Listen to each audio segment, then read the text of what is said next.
what am I doing? Melody. Very melody.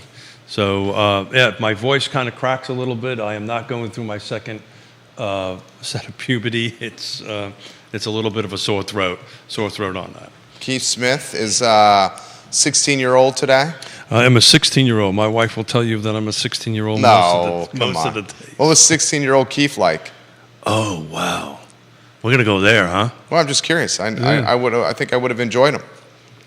16-year-old Keith, the fact that he made 17 would be an amazing thing. It was a different part of the world, different part of the time kind of thing. And, the fact that I made 17 was a small miracle. When did you go into the military? Between 18 and 19. I got, New York and the economy at that time was a whole different world. It was the end of the 70s and the very beginning of the 80s, and there was no jobs. Actually, I was researching the fast-growing occupations, I can speak English, that pay well, that don't require a college degree. I was just looking at that this morning. I saw that. For a little bit of a conversation about, what a carpenter makes, what a plumber makes, and the fact what they're projected, the growth, and all that kind of great stuff. But there was nothing to do, right? You couldn't. There was no jobs. Interest rates were through the roof. College wasn't much of an option for me because I was a bit of a rock. I'm still a bit of a rock. No. Yes, I am. You're a very dynamic rock. I'm a dynamic rock. Very dynamic. My rock is cracked a little bit on that. But yeah, so I went in 18 or 19 because there was, at the time, what was my options, right? Couldn't get into college, and I went into the military, and actually went into the military to be a cop because that's what I always wanted to be as a kid growing up. Because the neighborhood I grew up in, your dad was either cop or fireman or whatever, and that's what you did. And we were always in the construction business. And actually had a conversation with Denise after the show on Wednesday. She did not. I don't think she probably just didn't remember that Yona and I built quite a few homes in our career. Denise Ramey was on Monday's show. I got a lot of. I got a lot of positive feedback, negative feedback. I heard from 9 realtors after Monday's show. Yeah. I've heard from lawyers, actually, after Monday's show. So, if you still have questions about that, we'll be more than happy to tackle it. I think the people that responded to me on the show on Wednesday was thanking for our transparency. This lawsuit happened. It didn't happen in a vacuum. Right. There is probably a little bit of reasons why it happened in it, and my hope is that this industry gets a little bit more of its transparency and level of professionalism raised up, which I'm confident that it will. I think it will as well. Judah, we can rock and roll if you want to get the intro going, and then count me in at the 3-second marker. The next one coming up is the big one. The last class action suit is the big one. I think you're going to see a lot happening between now and then. It's a little bit out there. But Carly Wagner, hello. Liza Borges, hello. That's a $300 billion lawsuit. A lot of folks are saying the National Association of Realtors may fold. I don't think so. I think, who knows? We'll talk about that here. We got 3, 2, 1. Good Wednesday morning, guys. My name is Jerry Miller, and this is Real Talk with Keith Smith. Thank you kindly for joining us on the I Love Seville Network. We are live in downtown Charlottesville the morning after Election Day. Yes, we will talk about some of the results from Election Day. Most of those results, in fact, all the results went as expected in Charlottesville City, Albemarle County, and beyond. How that's going to impact real estate and the housing industry? Well, you'll get what you had before Election Day. Today. There's your $98 million answer right there. Next topic. Right there will be no change for housing, ladies and gentlemen. Yeah, I think. Well, welcome Keith Smith here, Judah. If you want to go to the studio camera in a 2-shot, I can't see how the same folks getting elected and the same parties getting elected will have any change whatsoever for housing in Albemarle County, in Charlottesville, and in Central Virginia. Yeah, so everything went as expected, except they were closer races than I think certain folks may have anticipated it to be. So that tells me that there are some other thoughts out there.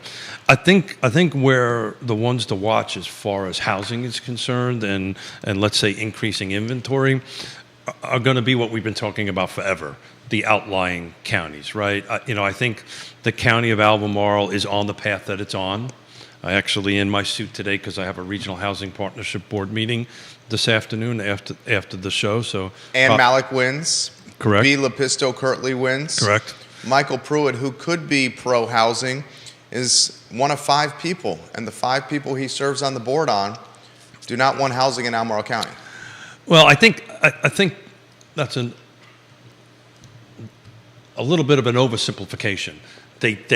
They want it, but they want it a certain way, right? What is the They want it to be in the 5% developmental area. So Judah, help me out here. What's the burger commercial? The Burger King, have it your way? Yeah. Right. So that's kind of what they want. So look, it'll stay in there. The likelihood of the 5% growing is probably not going to happen. I have a better chance of winning the lottery. That's of whatever billions of dollars at this particular point. But the ones I think to watch are going to be some of the outlying counties. Greene County kind of went the way we kind of expected it to go, I think. But it's interesting. There is one new board of supervisor in Greene County that we don't know who it is, because the Monroe district was a write-in. There was nobody running, and there was a write-in, about 300 votes, if I remember the tally correctly, on it. So there's a vote that's going to be sitting at the board come January that at the moment we don't know who that is. So there's a possibility that things might go housing way a little bit in Greene County. I'm probably thinking they're not. I don't think that's happening. I would agree, but we don't know who that other vote is, right? At this particular moment. The other thing about Greene County is we also don't know who's filling the seat that was vacated, right? So, whoever fills that seat that's vacated will fill it out for the rest of the term. We won't know that, I think, until the end of November at the next Greene County board meeting. So there could be, and I'm prefacing could be, a little bit of a pro-housing lean to Greene County. If I was a betting man, I'd probably say not. Fluvanna County is going to stay the same, I think. There'll be more discussion about it. There'll be more conversation about it. But is there going to be any impacts in Fluvanna County as far as increased housing stock? Probably not. Because TJ Fatally, who's been on this network multiple times, including on the Kyle Miller Show, which airs Thursdays at 10:15 a.m. here on this network, he said he wanted to expand the 5% developmental area. Yeah. TJ Fatally said he was willing to do that. B. Lepisto Kirtley is not willing to do that. Yeah, well. And B. Lepisto Kirtley wins in the Rivanna district. Yeah, so elections matter. We now have the same board members that were there 2 days ago. Ann Malik is going to serve her 5th consecutive term. That's exactly right. That's 20 straight years in Albemarle County for Supervisor Malik. But it was a close vote, though. As far as votes go, and historically looking at her district, it was a pretty close vote, which means that there are voices out there, right? And these voices need to show up to the meetings, and these voices need to participate in, and not leave it up to folks like Neil Williamson that does all the heavy lifting, actually to show up to the meetings and hear and get your voice heard. But long term, it's what we've been talking about to the end of until we're blue in our face. Inventory is not going to increase because we're just not going to get the volume of new construction units that's going to come up. What's in the pipeline is pretty much what's going to be in the pipeline. Developers aren't going to go to Fluvanna County. I can assure you that at the moment. They're probably not going to go to Greene County. They're going to kind of work with what they've got right now. I may be wrong. Right? It really depends on who fills this seat for the remainder of the vacant seat, which I think it's another 12 months, if I'm not mistaken, on it. And then we don't know who this write-in vote is. So there's a potential that there could be a more favorable twist in Greene County towards housing. At the moment, we don't know, because we just don't know who's sitting in that. We don't know who's sitting in 2 seats right now in Greene County. That's a big thing out of 5. 2 of them we don't know. So we shall see. What else surprised you last night? Yeah, I think it didn't. As far as the state level, I wasn't surprised at all that the Senate and the House flipped 100%, not 100%, but flipped to the Democratic side of the aisle. It's a narrow flip. It's not huge, but I had a conversation with a couple of my Democratic friends on the way in this morning, and I said, and these are pro-housing folks, and I said, well, be careful what you wish for. You might just get it, and you got it, so now what are you going to do with it, right? What are you going to do come January 1 if everybody is screaming that housing affordability and the lack of inventory is a crisis, so what are we going to do? We shall see. So no big surprises, to be honest with you. I didn't really expect the House and the Senate to solidly go Republican. I may be wrong, but I didn't expect it. Well, viewers and listeners, your thoughts, put them in the feed. We will relay them live on air. So the question becomes on Real Talk with Keith Smith. The question becomes our bet on the city about do they adopt before the end of the year. I don't think you're winning that bet. I don't think I'm winning that bet. There's some possibility I might. But we shall see. And but you're running out of meeting time here. I'm running out of meeting time. I think I've got 3 meetings left. Do you have one more in November? I think it's less than that. Is it 2 meetings? I think there's one at the end of November. And isn't one of the meetings impacted by Christmas? Yeah, they're not. Yeah, if it doesn't come up in the first December meeting, right, I've lost. Yeah, and I will show up with a bottle of bourbon. With a bottle of top shelf bourbon. Top shelf bourbon, because that's the only thing I do is top shelf. Well, it's the only thing I drink is top shelf. I know that. I've lost enough bets to you. I know. The only thing I drink. We shall see. But the question becomes: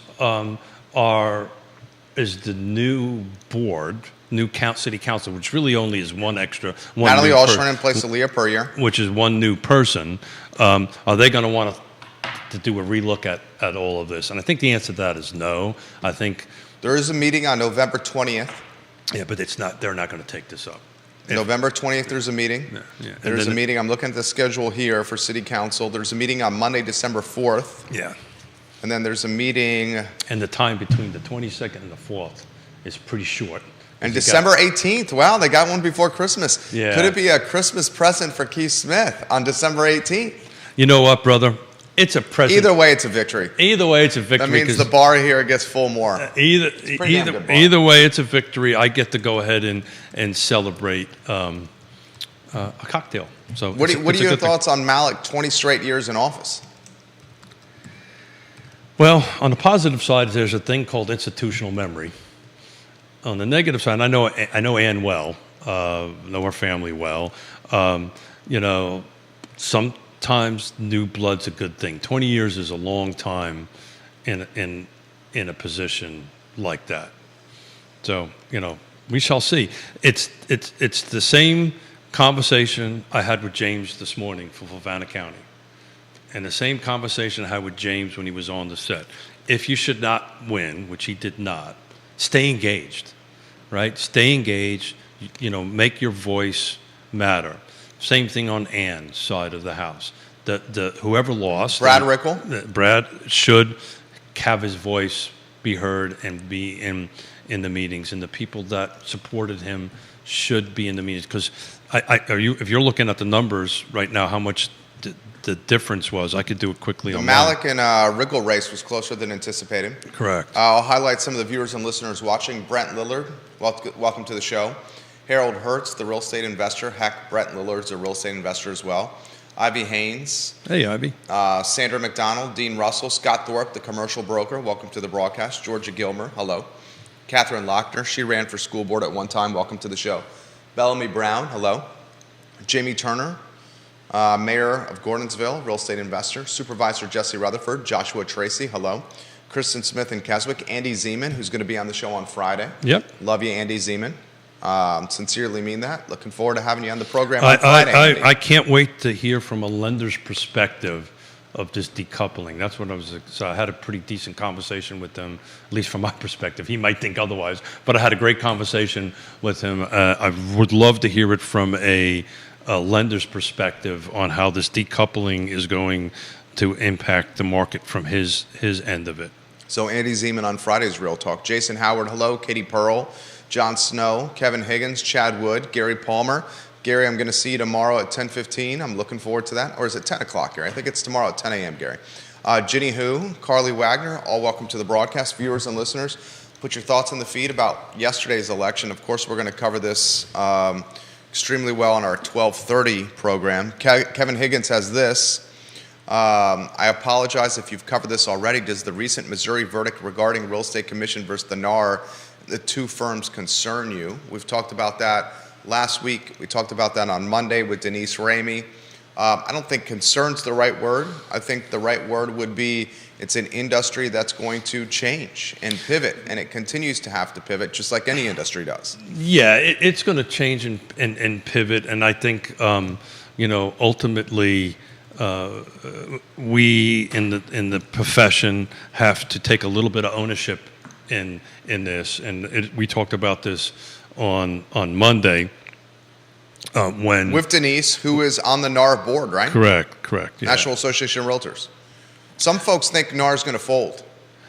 You no, buy that? I don't think NAR is going to fold. I think the top lobbying group in the country. No. Yeah, by dollars spent, the National Association of Realtors. No, without a doubt, is the number one lobbying group in America. I think it's the largest association.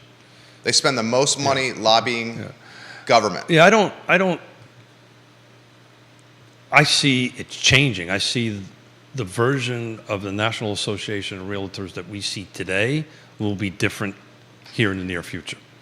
1 year, 2 years, How so? Whatever it is. Well, I just think, this has rolled along. We just talked about it on the intro, right? The next lawsuit that's in there is they're asking for $100 billion, right? But you treble that, it's $300 billion, right? So that's a lot of money. And if they lose it, I called the first one. If this thing goes completely I think they're going to lose it. They're going to lose that one too. Yeah, there's a precedent. There's a precedent set, but it's more than that. It's now out in the lexicon of everybody. I was at a listing yesterday, and this comes up, and we, Yona and I and our partners and the professionals that are out there, we have this conversation with our buyers and sellers. Right? We talk about our compensation. We talk about our value. We talk about what we bring to the table. We've always negotiated commissions. Commissions have always been negotiable on that stuff. And we negotiate every time we sit down and talk to folks on it. So this particular client has decided to go with the normal amount of eggs that's been out there, and that's great, and we're going to list it that way, and we're going to... So this particular client, the eggs are coming from the seller. Okay. Yeah. So technically, right. Oh, you're listing the house. We're listing the house. Okay, I understand. We're listing the house. Sorry, I thought you were representing the buyer. No, but Jerry, this conversation is now having on both sides of the house. Oh, I understand. You have to have it on both sides of the house. Much stickier conversation when representing the buyer than the seller, though. But is it really sticky? I think it's a stickier conversation. If I do my job, if I'm okay with what I do for a living and how I get paid and how I demonstrate my value, to me, it's not sticky.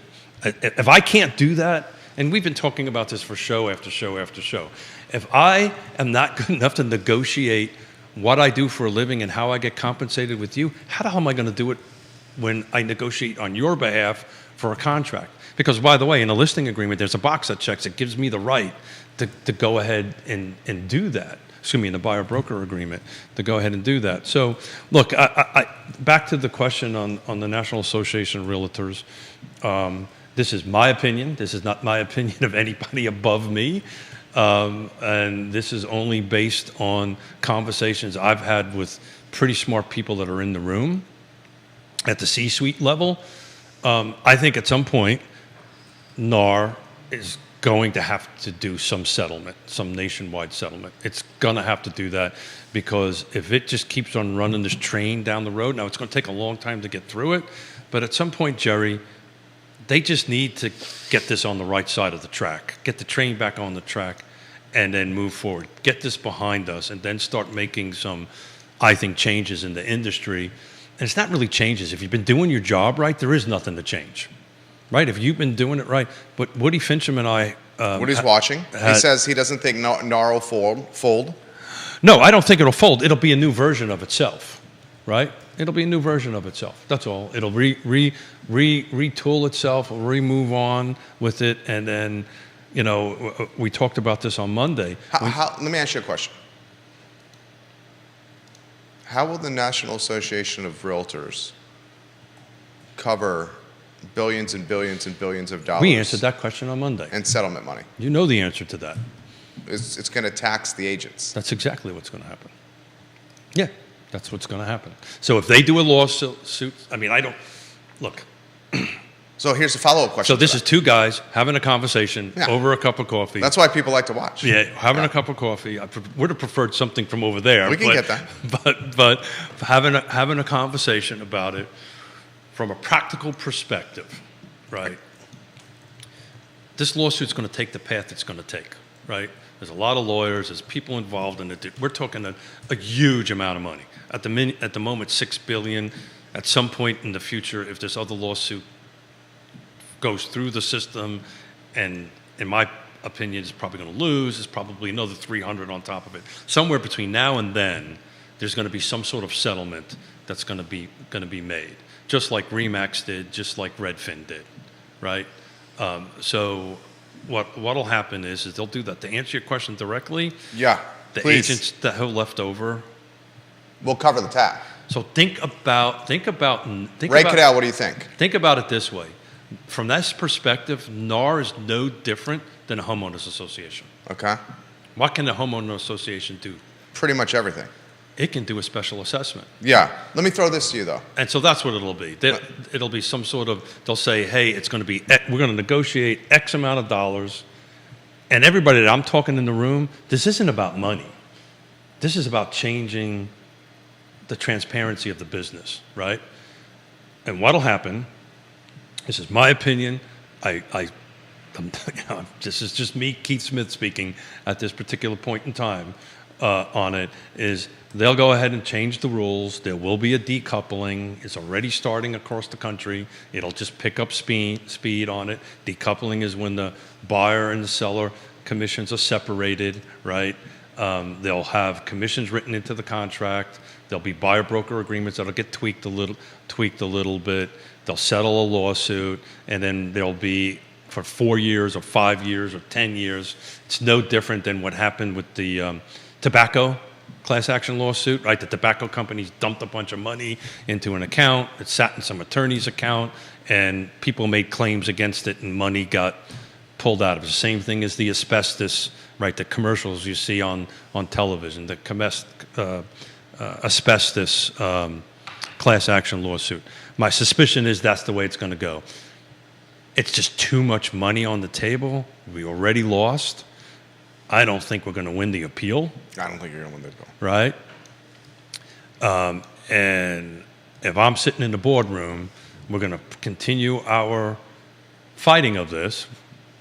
And Denise, God love her, she's on the board. She has certain talking points she needs to follow. I don't, right? And in the meantime, behind the scenes, there's a bunch of negotiations going on. I mean, Howard Hanna, I know Howard Hanna. I introduced the two owners of Howard Hanna at a CEO event, had cocktails with them. They can't afford a portion of $300 billion. So they're going to start pressuring. This is what will happen. They're going to start pressuring NAR to come. They're the 10-ton elephant in the room. They're the ones that have the ability to tax me as an agent. And that's ultimately where this is going to settle out. The faster they get to that, in my opinion, this is my 2 cents worth, and I might be getting fired here by the end of this show. Fired by whom? It's just, you own the company. Yeah, just kidding. I may be excommunicated, though, from certain organizations. I'll throw this to you. Here's a follow-up question. I think excommunication is a better word. Here's a follow-up question for you. I think I got that. Follow-up question for you, Woody. Follow-up question for you, Ray Cadell. Follow-up question for you, realtors watching, Josh Tracy, Carly Wagner, Katie Pearl, Annie Zeman, you're in the game. Question for you, Beth Mark, you're in the game. So back to the Ann Malik thing, I did the math. She only won by 11%. Seth Liskey, the real estate investor in Stanton, hello. 11.518%. Seth, let's do a deal. This is the question I have for you. You're saying CAR is going to pass... No, I don't know what CAR is going to do. Or excuse me, NAR, the National Association of Realtors, is going to pass the hat and the hat is going to be passed to its members. Its members are Well, it doesn't realtors. have. Well, here's the question. NAR doesn't have the money in its coffers to cover billions of dollars. What companies do outside of like Apple, NVIDIA, okay? The big, before you answer the question, the big thing to watch when it comes out is, and I don't think that's to the 20th of November, when they actually set the bond amount. Oh, I know. For the first thing. That will be the first telltale sign. Explain that to the viewers and listeners. Yeah. So when you do a class action lawsuit, it got trebled, so I'm rounding it up. It's $6 billion, right? So now what's going on is between the defendants, which is a series of them, are about ready to go through a hearing to set the bond amount. So it's like if you get arrested, right? You have to post a bond, right? So there's going to be a bond amount, which the judge gets to determine this, by the way, one person. And we'll find out what that amount is. And, when they set the bond amount, we shall see. Here's the question. Massive, we're talking huge chunks of money. The speculation, Wall Street Journal said, what was the percentage? And you think it's inflated, but what was the number? Yeah. They projected up to 80% of agents getting out. Getting out of the game. Yeah. Let's cut that in half. I think 40 to 50 is realistic. Okay, 40 to 50% of agents getting out of the game. Again, this is, for the sake of everybody listening, this is just my opinion. Yeah. Right, okay. It's Real Talk with Keith Smith. There you go. 40 to 50% of the agents getting out of the profession. I think you see that. So that leaves a lot less agents in the profession. Sure. Number goes up. So the lot less agents that are left in the profession just got hit with a heftier price tag. If it goes the way I think it will go, and they end up settling with some dollar amount, and by the way, this is just not me, I'm regurgitating what I'm hearing. Why would those agents stay in NAR? And that's what'll happen. They'll start pulling out. Why would they be like, and then that leads to NAR not having the membership it once had. Yeah. So like if this basically is what happened, NAR has a bag of money that it owes in a class action lawsuit. And it's not just NAR though. It's NAR and other firms. Other defendants. Right. And 40% of the agents skedaddle out of the profession. That was happening regardless. I think that's why wouldn't others just leave to avoid this? Well, that's what RE/MAX did. That's what I'm saying. So RE/MAX. And if enough leave, what is left with the organization? If I get the crystal ball and we'll ask the crystal ball. I don't know the answer to that question. I can tell you on the short term, there should be some sort of settlement. And this is my opinion. I'll just keep on repeating that. Some sort of settlement. Get this thing over with as soon as possible. They went into a deal that they lost at $6 billion. So at the moment, $6 billion's on the table, right? Believe it or not, compared to $300 billion, which is a potential lawsuit that's in the system, that will take years to process, right? This one that got settled, this one that got, that was on from 2019. This particular lawsuit that I've been personally following it since 2019. Before COVID. So if people are surprised by this, all of a sudden, where did this come from? You just weren't paying attention. It was there. It was in the system. There's another one, by the way, that's supposed to hit, I believe, in the beginning of next year, that if I remember the number correctly, is about $24 billion. And that's before it's trebled on it. So there are these lawsuits that are stacking up. They will continue to stack up. A bunch of really smart attorneys, and depending on your opinion of attorneys on this, it's a payday. It's low-hanging fruit. They're going to start doing this, and it's just going to snowball and snowball and snowball. I sent a meme to you of a picture of a snowball rolling down the hill, and we're beyond this point of no return. If I was in the driver's seat, I'd start negotiating the hell out of this. I would have did it before the case got settled, but before it went to court. Follow-up question for you. Here's the follow-up question. Do the math. $6 billion. My calculator doesn't go that high. It doesn't. Yeah. My calculator can't compute those numbers. I can't even say them. Yeah. Can your calculator compute those numbers? No, I can't. I can't. But maybe Siri can. Yeah.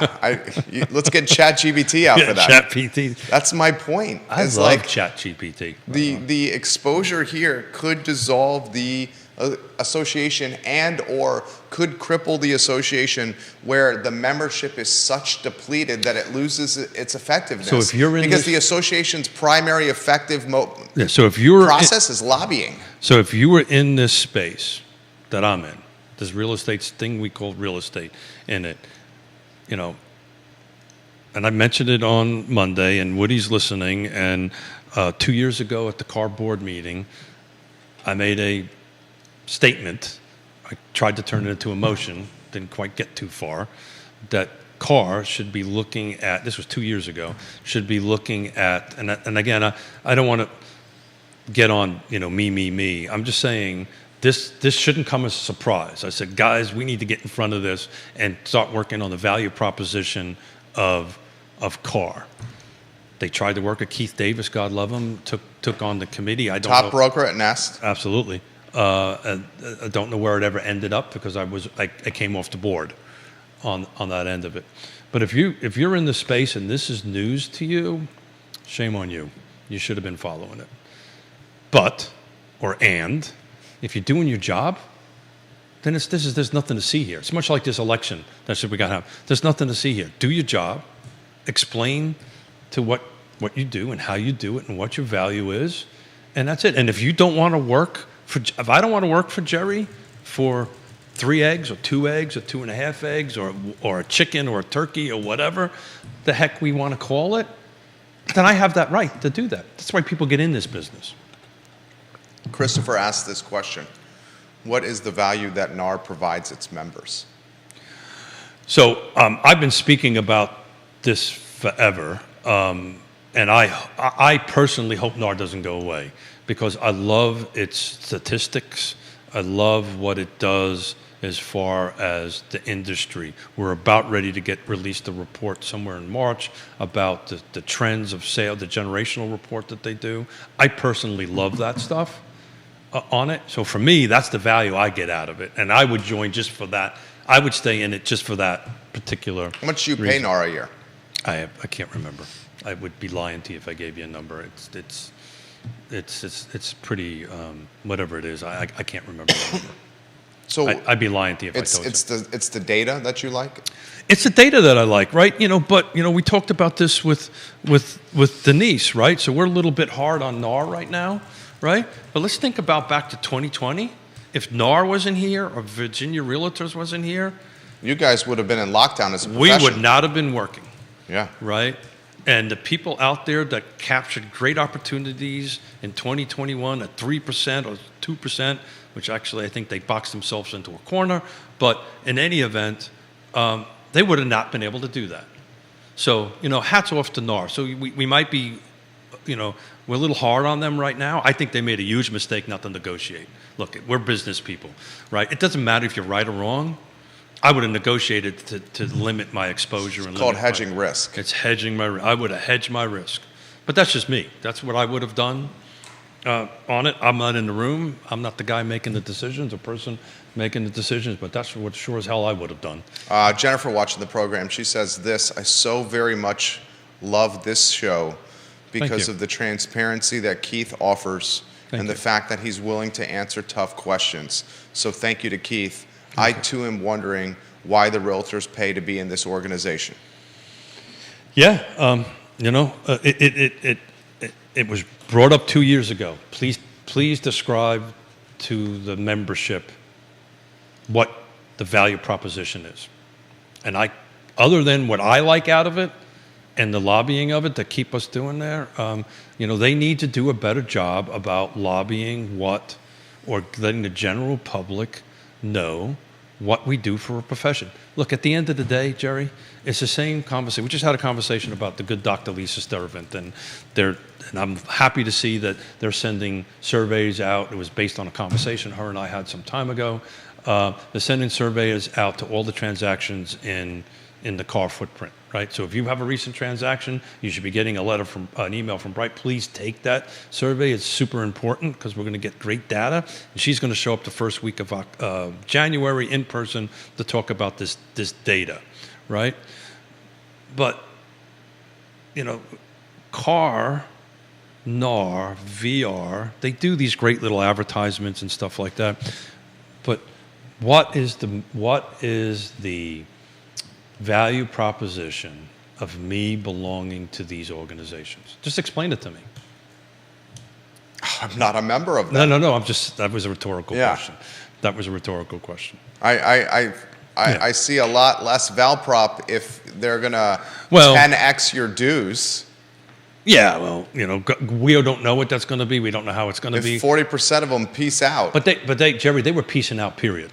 Yeah. So that's important to note, right? Sometimes October to October, because we're ahead of the numbers. We've already did our numbers for October. Excuse me. Between October 2020 and October now, there was a 63% decrease in sales volume, 30% increase in price.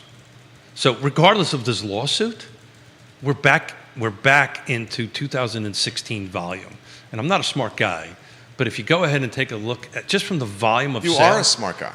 Okay, well, I'm smart enough to look at simple stuff. So if you go ahead and look at the volume of agents in 2016, you guys don't have enough things to sell. That's what he's saying. No, but that's what our number is going to be. Yeah. This isn't rocket science or brain surgery. That's where it's going to go. It was going that way because of the dollar values, because of the lack of sales. And if you are in this industry and last year didn't plan for a 40% reduction in your volume of sales, you got some catching up to do. We did. We hit our numbers. We projected 40% down, and that's about where we're going to be. And again, this is not about me. It's not about Yonah. It's just if you didn't see the handwriting on the wall by the end of last year, you got some catching up to do. You got a lot of agents watching you here, Keith Smith. Oh, great. A lot of agents watching the program. Yeah. So, look, if your agent's watching it, it's really simple. This is the great time. This is what we're doing with all our partners. This is a great time to go over your budget, to go over your business plans. If you made X dollars this year, pretty much, if you're good to go, that's about the amount you're going to make in 2024. You probably should budget for a little bit of a decrease in volume of sales into 2024. I know that's what we're doing in it. Start looking at your expenses, cut your expenses down. We started that at the end of the year. We've cut it beginning of this year, cut it as low as we can go.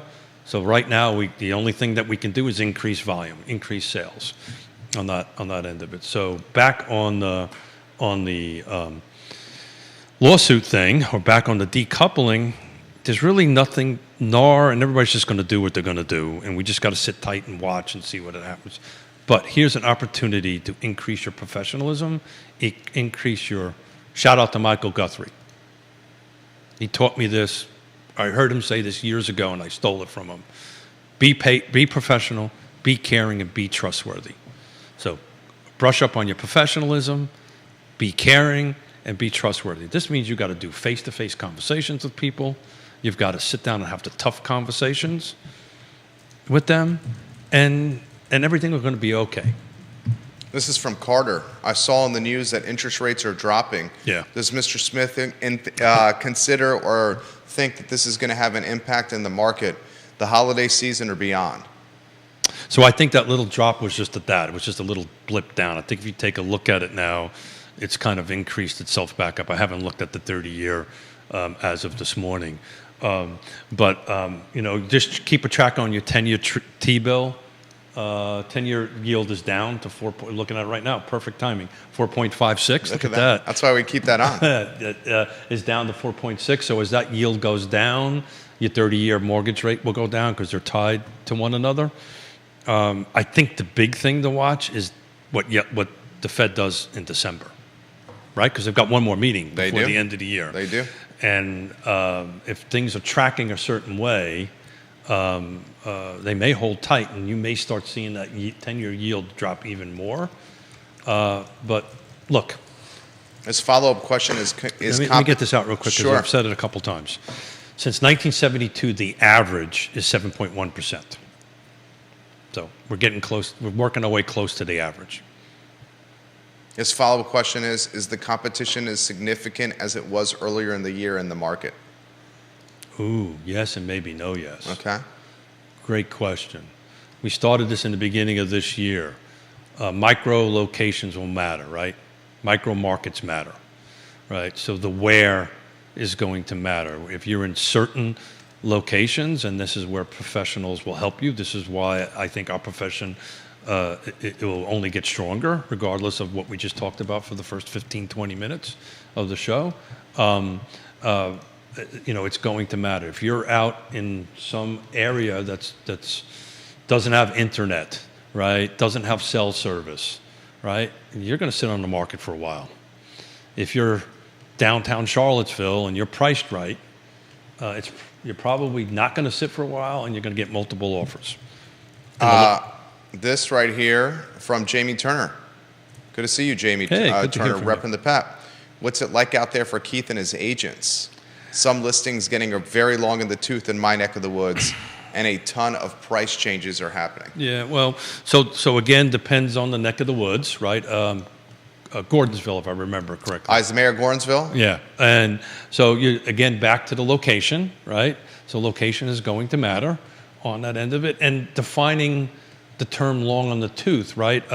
There was a slide that we did a couple of shows ago that I took a look at all of the area, and I'll try to pull that up so I can read the number, what the days on markets, average and median days on market was going back, I believe, to 2003. And I think when we start getting to around 50 days, or that was the days on market, I'll look that up real quick if you don't mind, Jerry, so I don't want to misquote a number here. I've literally got it at my fingertips. And let me go ahead and find Jamie, I asked that question. If you have a follow, please let us know. I'm also seeing listings getting a little longer in the tooth, and the days with the days on market. Yeah. And price adjustments happening. So I can send this to Judah, but I don't want to do this to him. So I'll post it on it. So there is a car footprint, single family detached homes, no new construction, average versus median days on market, 2003 to 2002, and this is as of 10/25 is when we did the show. So it's going from 203 to 223. So right now, the median days on market are 7. The average is 32. The median average from 2003, now keep in mind that keeps in the time of great unpleasant to now, is 43 point so is 43 days on market. So the average, so the median is only at 7. So we're a long way away. But when you start taking a look at micro locations, when you start getting closer to these 40 days on market, that's when I think you're going to see this pendulum and that market swing from a seller's to from a buyer's. Let me do this again. From a seller's to a buyer's market. So micro markets matter. If we're saying, I think we're a long way away from that's the about to say, if you're saying median 14 days on the market is long in the tooth, I have no comprehension of that, because I remember, because I've been in this for way longer than 6+ months. Yeah, I've been in this long before. If you take a look at just to go back to 2015, which isn't that far long ago, it was 45 days on market. Median, not average, median, right? We're at 7. Right. But our volume of sales are 15 and 16, and we've been talking about this for a while. So you might end up seeing days on market start creeping up in the next, but we're like so long away from that, Jerry. I think that was a great analysis, and I 1,000% agree with you. I do not think the pendulum is swinging anytime soon to a buyer's market. And we kicked the show off anytime soon. We kicked the show off with the elections, right? Look, it's going to be more of the same. Right. We got government throttling inventory. We're not going to get any more values throttling inventory. Yeah. The golden handcuffs of rates secured during the pandemic throttling inventory. You got small builders, even medium-sized builders, not building for fear of debt service. So this conversation I had with the listing we took yesterday, on that, and I was asked, so why is inventory so low? And there's multiple things, but it's basically 3 things, and you just touched on one of them. We're in about a 14-year slump of new construction. So basically for the last 14 to 15 years, we've not been able to produce enough units. The second thing is, depending on what you look at, 70%, 80% have below 4% or 3% or somewhere along that. So there's 70 to 80% of people who own homes because they refinanced them at that point in time, right? And if we could turn the clock back a little bit, that 3 or 4% probably only should have been available for purchases. Refi should have been higher. That's just my opinion on that. Yeah, it's just, we talked about this. That 3% is probably the worst thing, one of the worst things that happened to our market because we've got no inventory. But the most important thing is people staying in homes longer for 10 years. So we got people staying in a home for 10 years. No new homes are getting built. And oh, by the way, there's 70 or 80%, depending on what number you want to talk to, they've got a 3 or 4% mortgage that if they don't have to move, they ain't moving. So guess what? Inventory is going to stay low for a long time. This is a good question right here. Which micro markets are still hot right now, Keith? A follow-up from Carter, and a similar question being asked by Doug. Got it. So we talked about this a few times. The market is, I think the hot markets are going to turn into a pear shape, right? So the closer you are to Charlottesville, that 5% urban ring, right? It's the closer you get to Charlottesville, and there's going to be a little poke up that goes to the other side of the mountain, Waynesboro, Augusta County, that kind of thing. That's where the market is. There's a little bit of a bump out as you're looking at the pear on the right-hand side that will encompass Greene County. But so you're going to be having the city of Charlottesville, kind of Lake Monticello towards the city of Charlottesville, bump a little bit out to Standardsville, that kind of area, and then loop itself back up to the other side of the mountain and come down. That is the overall area. Within that area, there are micro markets that are going to work. Like Lake Monticello right now, if you've got a home priced right, it's going to move off the shelf pretty darn fast on it. Jamie Turner has this comment. This home in my neighborhood sold all day for $600,000 a few months ago. It now is 75 days on market and a price decrease of $30,000. He said so many more like this around him. Charlottesville will be fine, but the outer areas will be in a very, very vulnerable position at these rates. I think that's what I'm trying to say. When you've got to take a look at it, and this is why you need a trusted advisor and a professional to go ahead and do this. And generally, it's been my experience for 3.5 decades. Sellers come to the realization of the current market way slower than buyers do. Buyers get it really quickly. Sellers don't, because what they'll do is they'll go, okay, well, Jamie 6 months ago or 12 months ago sold his house for $50,000 over asking price. Well, then I can get $50,000 over his price. Well, that's not where the market is. The market is some different number, and you need a trusted advisor to go ahead and do that. So back to this buyer-broker, back to this decoupling, we're used to having these uncomfortable conversations with sellers in particular, like, okay, Jamie, love you, but this is where the market is right now. It's not 6 months ago. This is where the market is. Or we've done this numerous times. Hire Woody and say, okay, Woody, Woody Fincham and Associates. Yeah, go ahead and do a market analysis for us, and that'll tell us what the market is. Roger Voisinay, thank you kindly for watching and interacting with the program. I'm curious your thoughts on any of this. Roger Voisinay, we should get you back on the program. Yeah. In fact, his brokerage, Remax, got out of. So let's set the stage on that, right? Yeah, out of NAR, right? So the corporate. Yeah, parent company. Corporate. Right. Got out of NAR, and it gave the ability to its franchisees, if it wishes to get out, it can get out.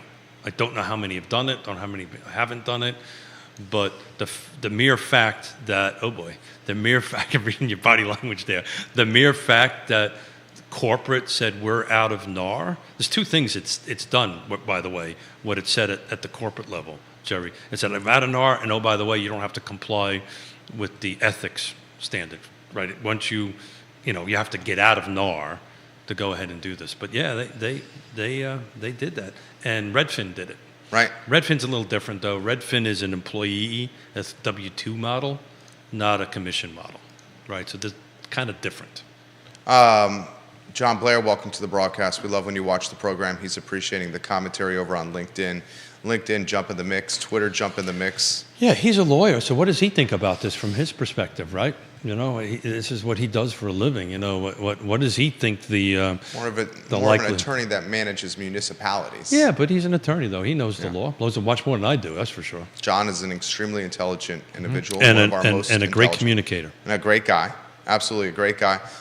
This question is coming to the feed here. Does Keith expect any locality to get any more inventory than there is out there right now? So the answer is yes, right? So we've been talking about this for a while. Keep your eye on Greene County, right? Greene County has, depending on who you talk to over there, anywhere between 1,000 and 1,800 approved lots that are either going into site plan process or potentially can go into site plan process. So there are these approved lots that are sitting there out in space somewhere that now needs to go through the site plan process. And so you'll start seeing things uptick in Greene. I'm aware of, within the next 12 to 36 months, at least 1,000 that are going to start hitting the market in drips and pieces, right? There's a couple of projects that are in the construction phases. There's a couple of projects in the site plan phases, and then there are some that are going to enter in the site plan phase very shortly. That'll be large numbers in it. So over the course of maybe closer to 5 years, in 5 years, you're going to start seeing inventory hitting it, and you're going to start seeing attached inventory hitting Greene County next year, first, second quarter, that it attached, single family attached for sale, townhomes for sale, which that market has never had up until now. This is an interesting question, a follow-up from Carter. How does this impact the rental market? So what is this now? I think he's talking probably rates and the throttled inventory. Well, I think nationwide you're going to start seeing rents going down. That's everything I'm reading, but not in our marketplace. There's just no inventory. The rents are going to continue to go up. Look, if I own a home, if I'm in a fiscal position, and we talked about this forever, if I'm in a fiscal position right now, and I'm in a townhome, I got a client right now that's doing this. They're building a new home in Crozet. The other home that I helped them buy 2.5, 3 years ago, they're retaining it and they're leasing it out and they're moving it. Now they are fiscally in the position to do that, right? And so they're renting out a house. So that house is also adding to the lack of inventory because they're holding on to it, right?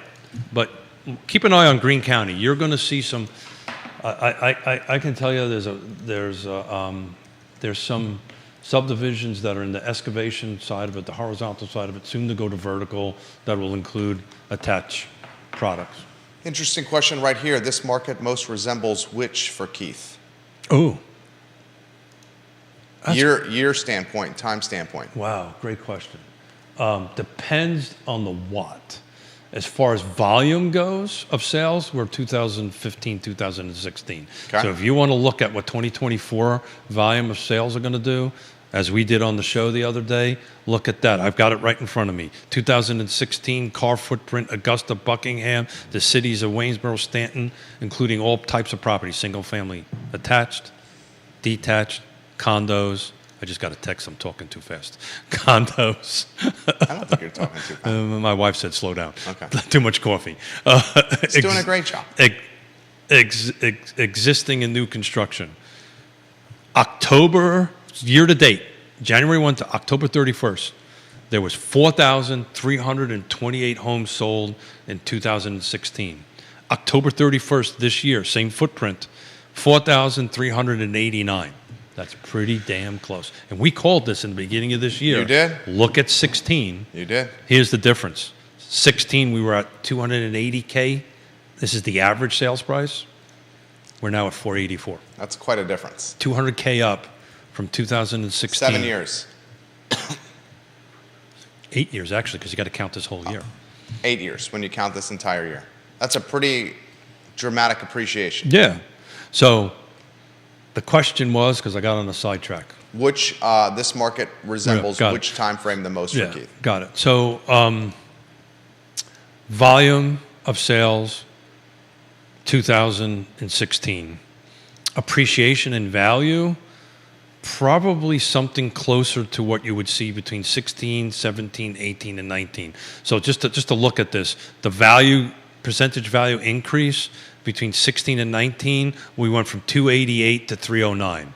Right? So you're going to start, and then 309 to 327, that's in 18. 2019, 330, so it was only a couple thousand. So you're going to see, I think in 2004, 24, 25, 26, single digit year-over-year increases, not triple digit year-over-year. It's going to be double digit, apologize. Double digit year-over-year. But look to the 80s. I think this is going to be a lot like the 80s. Explain.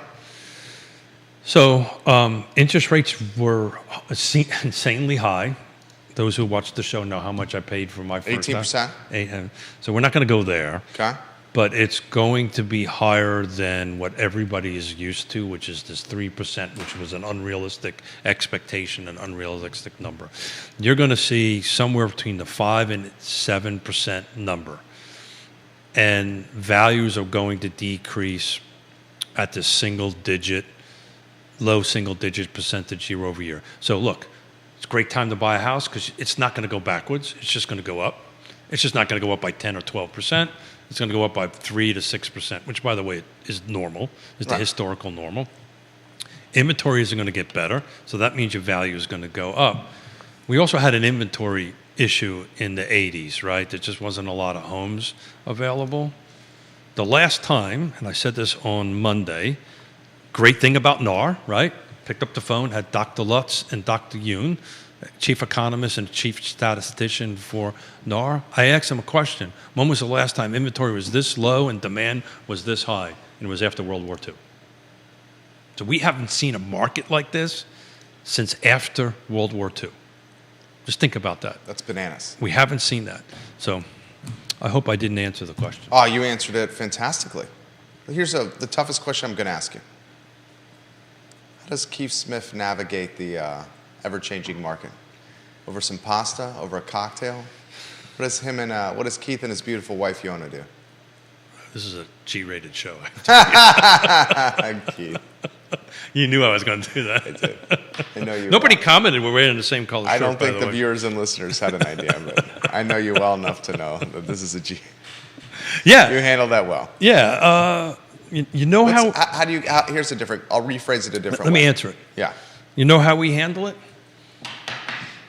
My version of ABC. What's my version of ABC? Always be closing? Nope. Always be chatting? Always be communicating. Always be communicating. Right? Okay.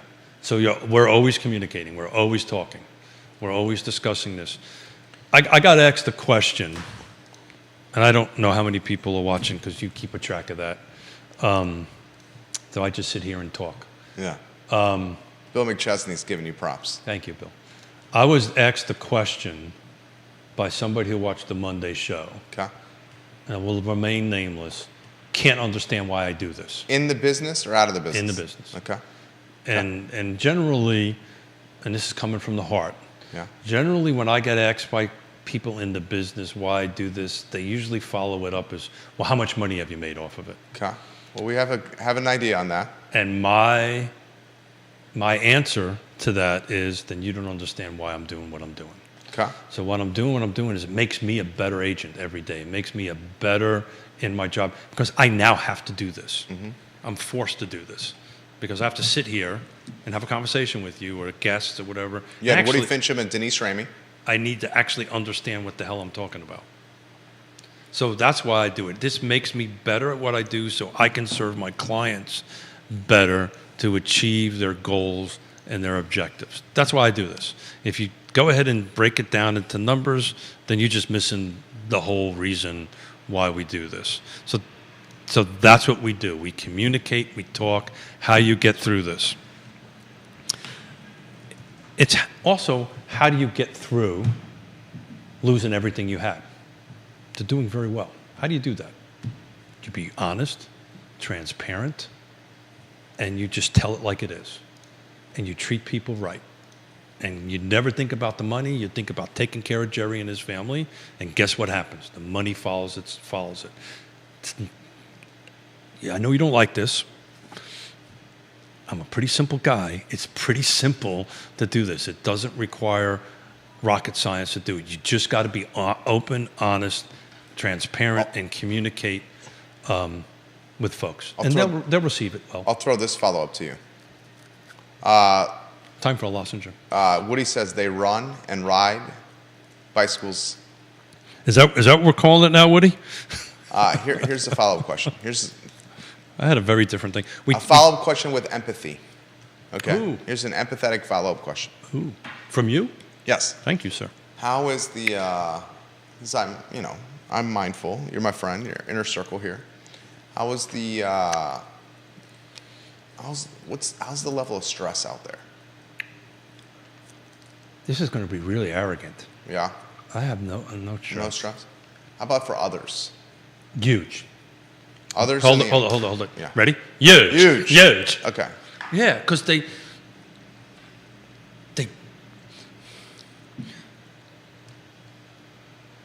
I'm going to choose my words carefully here. Do whatever you want. It's Real Talk with Keith Smith. What am I going to celebrate on Friday? The Marine Corps, your Marine Corps birthday. That's right. I get to get 2 birthdays a year. How lucky am I? You know, fear is a horrible thing. Now, you should be respectful. You should respect fear or respect something that could negatively impact you, but don't be afraid of it, right? Embrace it, adapt and overcome. That's a Marine Corps terminology, adapt and overcome. You're constantly adapting and overcoming. And how do you adapt and overcome? You just face the issue in front of you, and you just deal with it and you move forward. Woody Fincham says this. Appreciate you, Woody. He says, the stress is lower than it should be among many of those out there because they have their head in the sand right now.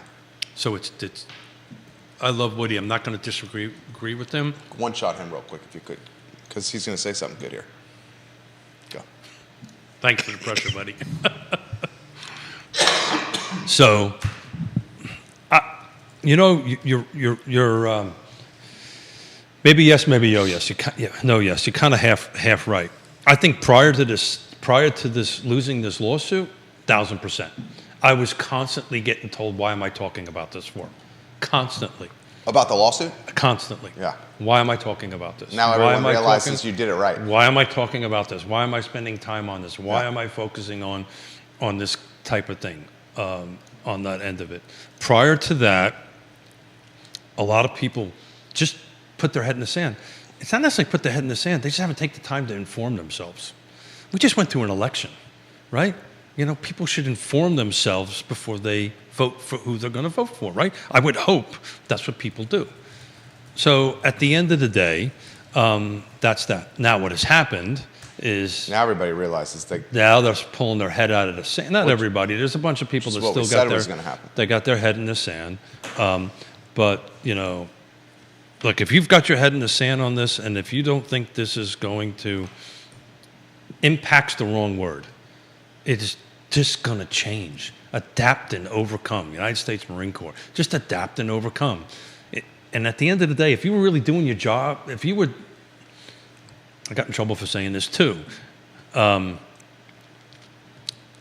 If you just do the things that you should be doing as a professional, there is no reason to be afraid. There's zero reason to be afraid. Zero. What is there to be fearful of? Okay, the worst thing that could happen is I got to pay more for dues for NAR. But what could possibly happen if I don't know how to communicate my value, how I get paid, and what I got to bring? I'm excited to do that, Jerry. I want to tell you what I do for a living. I want to tell you how I get compensated and how I'm going to help you with one of the 3 requirements. There you go, buddy. You knew I was going to work that in, didn't you? It's You knew I was. fantastic. You knew I was. You're doing a great job. One of these 3 requirements. Jerry, I've been doing it for 5 years. Do you think I'd get better at it sooner or later? You're fantastic at it. One of the 3 requirements for a trip around the sun is shelter. The other is food and clothing. How freaking awesome is that?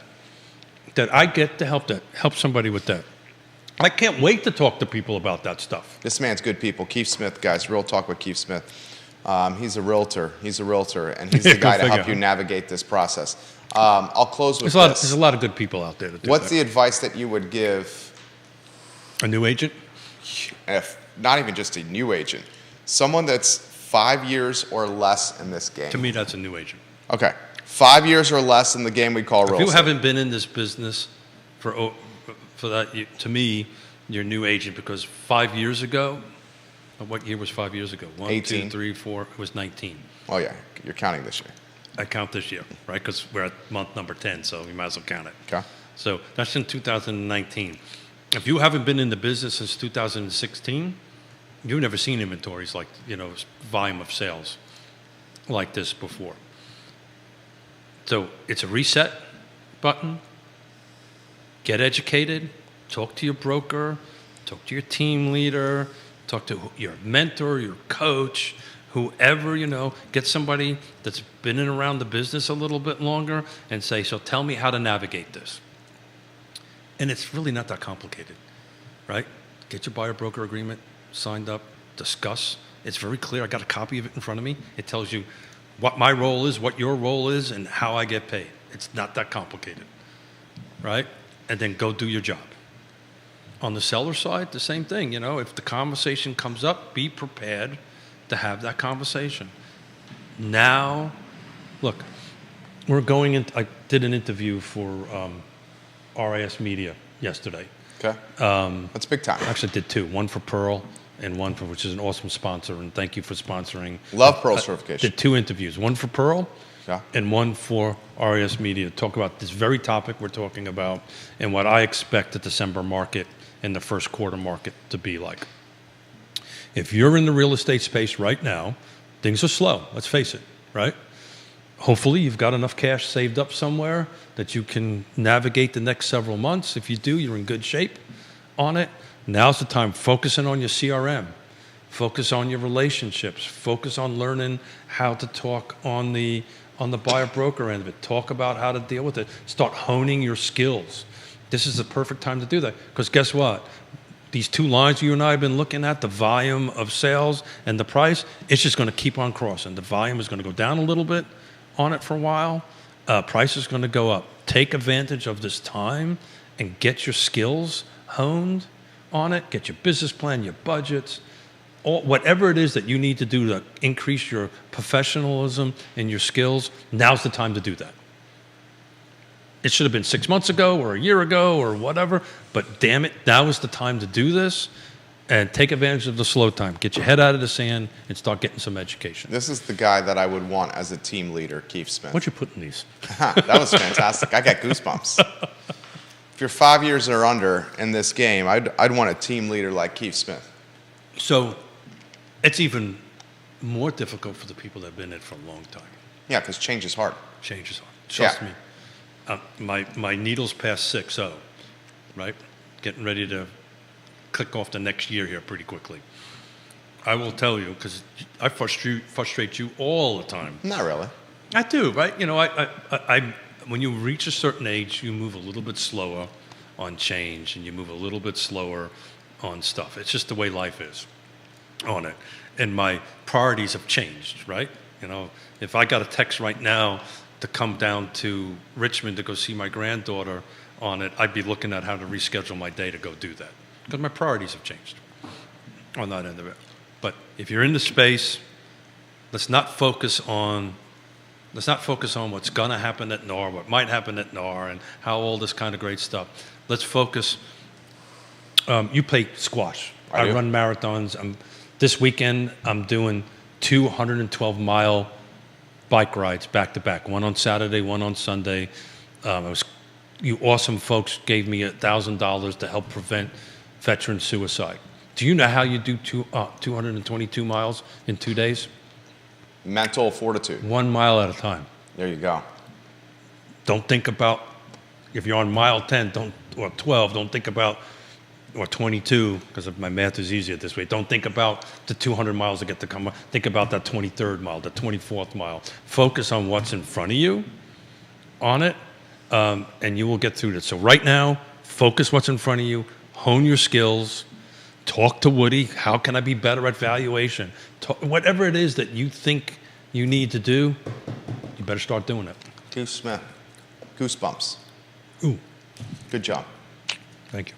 This is the guy that you want representing you in the home buying and selling process and experience. Keith Smith, been in the game since 1987. I'm excited about Friday. Andy Zeman. Andy Zeman, we might have a surprise guest. Hopefully Jerry can help us with that. I'll see him tomorrow morning.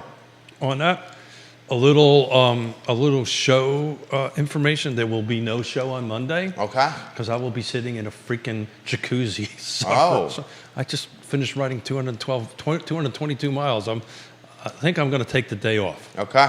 On You got Monday. that there, J-Dubs. Very good. Real Talk with Keith Smith, guys, on the I Love Seville Network. We're very grateful for you watching the show, and we appreciate your support. Find the show archived at realtalkwithkeithsmith.com.